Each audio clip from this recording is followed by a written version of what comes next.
Olá, amados, graça e paz, aqui o irmão Fábio Gomes, mais um dia na perseverança, na vigilância, na oração, meditando sempre na palavra que é viva e eficaz, o autor e consumador da nossa fé, Cristo Jesus.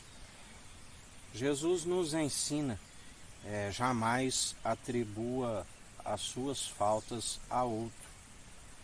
Devemos sempre confessar diante daquele que tem poder para lhes perdoar os pecados e lembrai-vos de Eva que quis, que disse, foi a serpente que me deu e comi, assim como Adão, quando lhe pergunta, diz, foi esta que me deste como companheira. Quando Davi pecou, que a palavra fala que ele foi segundo o coração de Deus, exceto no caso de Urias, se comentava em Israel que aquela criança da qual, segundo a palavra do Senhor, não veio a prosperar, nasceu e veio a falecer, veio ao óbito, comentava-se que o pai cometeu os pecados e o filho estava a pagar. Mas isto não é verdade, porque o próprio Senhor afirmou, meu é o Pai, meu é o Filho, e julgo segundo as próprias atitudes. Por isso, cada um é responsável por aquilo que está a produzir. Todos estão produzindo obras, quer sejam boas, quer sejam más.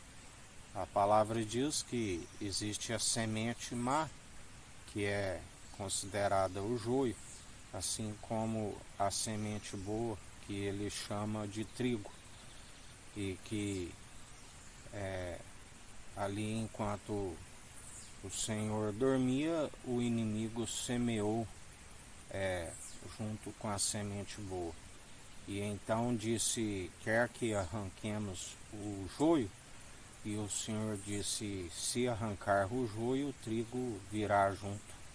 E que haveria o tempo onde, quando o trigo amadurecesse, seria ajuntado o trigo em seu celeiro e o joio juntado em feixes para ser lançado no fogo.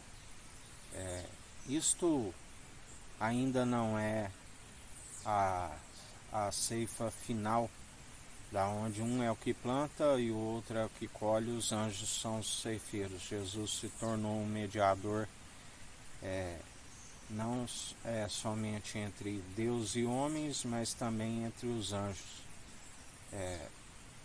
Sabemos que daquele grande dia somente o Deus Altíssimo, Pai, sabe o que torna maior do que o Filho que se declarou igual a Deus. Nem os anjos sabem, mas sabemos que a palavra afirma que antes daquele grande dia haveria de ser expulso o filho da perdição, aqueles que são o anticristo, os adoradores da besta. Quem é o anticristo, senão aqueles que se opõem à verdade do Senhor, que se opõem a seu espírito, que segue segundo a ignorância, adoradores das trevas. E assim o Senhor é aquele que os vencerá pelo sopro da sua boca.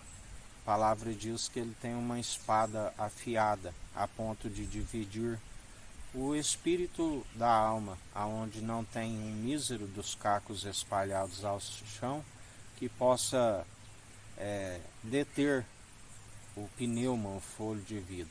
E quando o Senhor lhe retira, assim ele está a proceder como uma morte súbita, onde muitos perecem de várias formas, porque o Senhor é aquele que os conhece e os arranca, para que uma semente má vai influenciar vários, e o Senhor é aquele que chega o tempo dos que são justificados através dele florescem sobre a terra, e os ímpios perecem, pois são tempos de ira e indignação. Assim, na sua imparcialidade, como permitiu um tempo para que eles governassem, agora chegou o tempo do seu governo, aonde ele está a arrancar todos aqueles que acumularam da sua própria injustiça, como um castigo por perseverarem segundo a maledicência, e aqueles que perseverarem não negaram o seu nome, reina e governa. Ele disse: ainda que esta palavra vos escandalize, toda planta que não for o meu Pai Celestial que plantou, será arrancada. Mas ele disse: todo aquele que o Pai me der, nenhum de vós se perderá. Por um tempo eles iriam até mesmo vencer aqueles que estão santificando e purificando. Mas agora é tempo onde ele concede vitória para aqueles que perseveraram e não negaram o seu nome, e perecem aqueles que o negaram, e assim o Senhor está a proceder em mais um dia. São tempos de ais, tempos onde a palavra diz: melhor seria não ter nascido do que conhecer os santos mandamentos e dar as costas a eles, assim nos diz o Senhor.